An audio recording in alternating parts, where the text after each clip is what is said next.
he loved Hitler and he loved, the Nazi movement. They were all, geniuses. And tear open wounds that people have been trying to heal. And that's the chapter that will, when closed, will end the book. Definitely indicative of hate crime. It's just been forthcoming with information. From what we saw initially, it's wounding 3 others, including a little girl. And why? Why? He hated Jews, so he decided to kill Jews. Number 7, James Alex Fields Jr. The Charlottesville car attack was a shocking act of violence that sent shockwaves through the country. On August 12, 2017, James Alex Fields Jr. deliberately drove his car into a crowd of people who were peacefully protesting the Unite the Right rally in Charlottesville, Virginia. The attack claimed the life of one person and injured 35 others. Fields, who was only 20 years old at the time, had previously espoused neo-Nazi and white supremacist beliefs. And, the whole white supremacy thing, that he loved Hitler and he loved, the Nazi movement. They were all, geniuses, and white people were dominant. With speaking up for what she believed in and in the way she believed. The nationalist community defended ourselves against thugs. She was a strong, opinionated woman that was willing to stand up for what she believed in. Believed in it without hate, without anger, without fear. The way that I know she would want to be honored, I'm trying to honor my daughter. And He had driven all the way from Ohio to attend the rally and carry out his twisted plan. The attack was immediately condemned by people from all walks of life. The mayor of Charlottesville, Virginia's public safety secretary, the U.S. Attorney General, and the director of the FBI all called it an act of domestic terrorism. Fields was eventually convicted in a state court of first-degree slaying, 8 counts of malicious wounding, and hit and run. He also pled guilty to 29 of 30 federal hate crime charges in order to avoid the capital punishment. The consequences of his actions were severe, with Fields being sentenced to life in prison plus 419 years for the state charges and an additional life sentence for the federal charges. Number 6, Robert Bowers. The Pittsburgh synagogue shooting was a tragic and senseless act of violence that shocked the world. On October 27, 2018, a lone suspect, identified as 46-year-old Robert Gregory Bowers, opened fire at the Tree of Life, or Lysimcha Congregation Synagogue in the Squirrel Hill neighborhood of Pittsburgh, Pennsylvania. Bowers, who had earlier posted anti-Semitic comments against HIAS on the online alt-tech social network Gab, was shot multiple times by police and arrested at the scene. The Dor Hadash congregation, which had participated in Hayas's National Refugee Shabbat the previous week, was among those targeted. Bowers' online message, in which he referred to Central American migrant caravans and immigrants, expressed his belief that Hayas likes to bring invaders in that slay our people. "I can't sit by and watch my people get slaughtered. Screw your optics, I'm going in." The devastating event claimed the lives of 11 innocent people. Among the victims were 2 brothers and a married couple, and 4 others were slayed in the synagogue's basement. The attack also left at least 6 others injured, including 4 Pittsburgh police officers. The victims were transported to various hospitals in the area, with 5 taken to UPMC Presbyterian Hospital. Of those, 4 required surgery, while 1 was treated and released by the afternoon. Another victim was transported to UPMC Mercy, while the accused was taken to Allegheny General Hospital. In addition to those slayed and injured in the shooting, 7 others were hurt in the incident. This included 3 other congregants and 4 Pittsburgh police officers. 2 patrol officers and 2 SWAT officers were among those injured, with 3 suffering injuries from ricocheted gunfire and another from glass fragments. Bowers has been charged with 63 federal crimes, some of which are capital crimes, but has pleaded not guilty. That's the chapter that needs to be written next.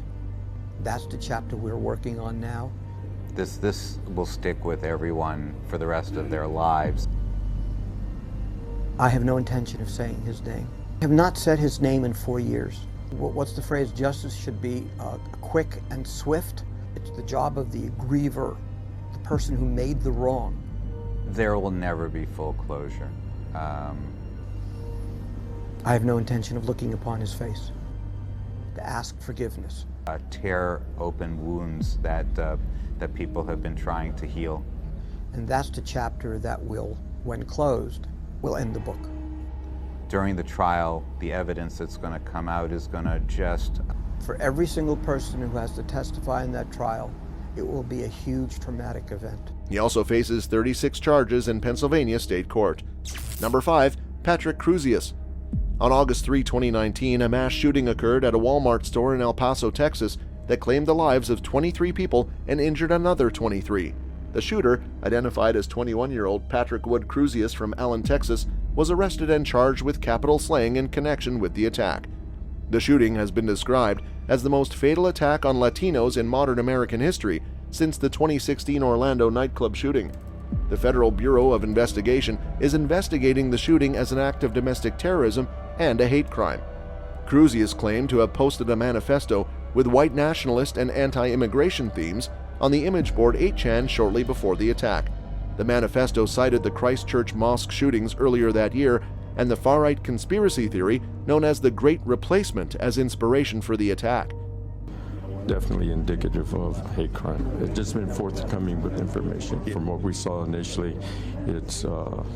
Sir, you are Patrick Wood Crusius, the defendant in this case?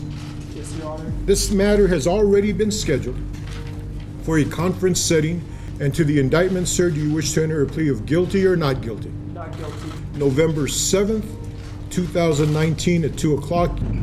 The court has entered a plea of not guilty on your behalf. Or a bigger handgun, but after seeing that yesterday, all things are possible. We're going to do what we do to terrorists in this country, which is deliver swift and certain justice. On February 8, 2023, following an announcement that the Department of Justice would not seek the capital punishment, Crusius pleaded guilty to 90 federal slaying and hate crime charges. The decision not to seek the capital punishment was met with mixed reactions, with some arguing that it was a necessary step to bring closure to the victims' families, while others felt that Crusius deserved the harshest punishment possible for his actions. Number 4, John T. Earnest. The Poway Synagogue shooting took place on April 27, 2019 at Shabbat of Poway Synagogue in Poway, California, during the Jewish Passover holiday. John Timothy Earnest, armed with an AR-15 style rifle, opened fire at the synagogue, slaying one woman and injuring 3 others, including the synagogue's rabbi. The shooting occurred on a Shabbat, and after fleeing the scene, Earnest phoned 911 to report the shooting. He was apprehended in his car by a San Diego police officer. In September 2021, Earnest was sentenced by a state court in San Diego County to life in prison without the possibility of parole, plus an additional 121 years to life and another 16 years as part of a plea agreement. My mother's voice is loud, steady, and clear in my heart. Being a Jew, I will do so for her. They've been my mother's. She is here. She is alive within my words. To give checks to people to give to charities when she traveled. Wounding 3 others, including a little girl. And why? Why? We would get thank you notes. The voice of my mother is reclaimed within my own. Kept coming in. Because what Lori used to do is she used to, in our 32 years of marriage, she never gave me a bad word. This monster hunted down and murdered my sister Lori. Even after her death. And because she cannot tell the world what she experienced the day she was murdered, he hated Jews, so he decided to kill Jews. John Earnest, your bullets will not right. The sentence was the result of Earnest pleading guilty to 113 federal charges, including hate crimes and obstructing the free exercise of religious beliefs. In December 2021, Earnest was sentenced in federal court to life in prison with no chance of parole, plus 30 years. The federal and state life sentences will run consecutively rather than concurrently. The sentencing followed a plea deal in which Earnest pleaded guilty to 113 federal charges. Number 3, Brenton Tarrant. On March 15, 2019, 2 consecutive mass shootings occurred at 2 mosques in Christchurch, New Zealand, slaying 51 people and injuring 40 others. The shooter, 28-year-old Brenton Harrison Tarrant, was a white supremacist from Australia who had live-streamed the first shooting on Facebook and published an online manifesto before the attack. Tarrant was arrested after his vehicle was rammed by a police unit as he was driving to a 3rd mosque in Ashburton. In March 2020, he pleaded guilty to 51 slayings, 40 attempted slayings, and engaging in a terrorist act. In August of that year, Tarrant was sentenced to life imprisonment without the possibility of parole, making it the first such sentence in New Zealand. The attack was linked to an increase in white supremacy and alt-right extremism globally, and politicians and world leaders condemned it. New Zealand Prime Minister Jacinda Ardern described it as one of New Zealand's darkest days. The government established a royal commission into its security agencies in the wake of the shootings, which were the most fatal in modern New Zealand history and the worst ever committed by an Australian national. Number 2. Fraser Glenn Miller Jr. Fraser Glenn Miller Jr., also known as Glenn Miller or Fraser Glenn Cross, was an American domestic terrorist and leader of the White Patriot Party. Miller was convicted of slaying, weapons-related criminal charges, and the violation of an injunction against paramilitary activity. He was also an advocate of white nationalism, white separatism, Odinism, and anti-Semitism. On April 13, 2014, Miller was arrested following the Overland Park Jewish Community Center shooting in Kansas. Johnson County prosecutors initially charged him with 1 count of capital slaying and 1 count of first-degree slaying. Miller had opened fire at the center, slaying 3 people, including a 14-year-old boy and his grandfather, who were both Christians, and a woman who was not Jewish but had gone to the center to visit her mother. Miller's attack was motivated by his hatred of Jews, as evidenced by his online postings and public statements. He had a history of involvement in white supremacist and neo-Nazi groups, including the Ku Klux Klan. Number 1. Wade Michael Page. On August 5, 2012, a mass shooting took place at the Sikh temple in Oak Creek, Wisconsin. Wade Michael Page, a white supremacist and Army veteran, opened fire and slayed 6 people, all of whom were members of the Sikh faith. 4 others were wounded, and a 7th victim passed away of his wounds in 2020. Page committed suicide by shooting himself in the head after he was shot in the hip by a responding police officer. The incident received global attention, with President Barack Obama and Indian Prime Minister Manmohan Singh condemning the attack. Candlelight vigils were held in countries such as the US, Canada, and India. First Lady Michelle Obama also visited the temple a few weeks later. That's all for this video, folks. See you next time.